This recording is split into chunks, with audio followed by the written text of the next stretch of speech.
రాష్ట్ర వ్యాప్తంగా పలు జిల్లాల్లో రాత్రి కురిసిన అకాల వర్షానికి కొనుగోలు కేంద్రాల్లోని ధాన్యం తడిసి ముద్దయింది. సిద్దిపేట జిల్లా హుస్నాబాద్ మార్కెట్ యార్డులో ధాన్యం రాసులు వరదలో కొట్టుకుపోయాయి.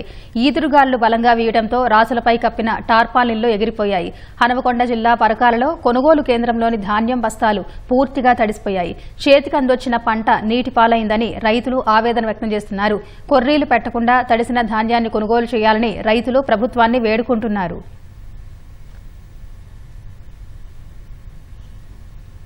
చాలా మంది రైతులు ఆగమవుతారు. నిన్న వర్షానికి మొత్తం తడిచిపోయినాయి. అలాగే కటింగ్ ఇటింగ్ పెట్టద్దు. ఇప్పటికే లాస్ అయి ఉన్నారు రైతులు. ఏం కటింగ్ కూడా పెట్టద్దు. దయచేసి ప్రభుత్వాన్ని నేను కోరేది ఒక్కటే, దాని ములకలు వచ్చినా తడిచినా ఎట్లున్నా కూడా ప్రభుత్వం కొనాలని నేను కోరుకుంటున్నాను. వేల పెట్టుబడి పెట్టి ఇప్పటికే పంట తీసుకొచ్చి తినే టైంకి అకాల వర్షం పడ్డది. ఈ కటింగ్ కానీ ఇట్లా పెడితే రైతులు బేస్తారు నాడు పట్టుకొచ్చిన ఇవి పట్టుకొచ్చినాక వీళ్ళు బారదాన్ని అందాక అది అందాక ఇచ్చినాక వాళ్ళు వచ్చింది. ఎంత ప్రయత్నం చేసినా కానీ పట్టించుకుంటలేరు. సాధ్యమంత వరకు ప్రయత్నం చేసినా కానీ గాడుపు వరానికి వానకు మా బాధలు చేసినా కొనాలి.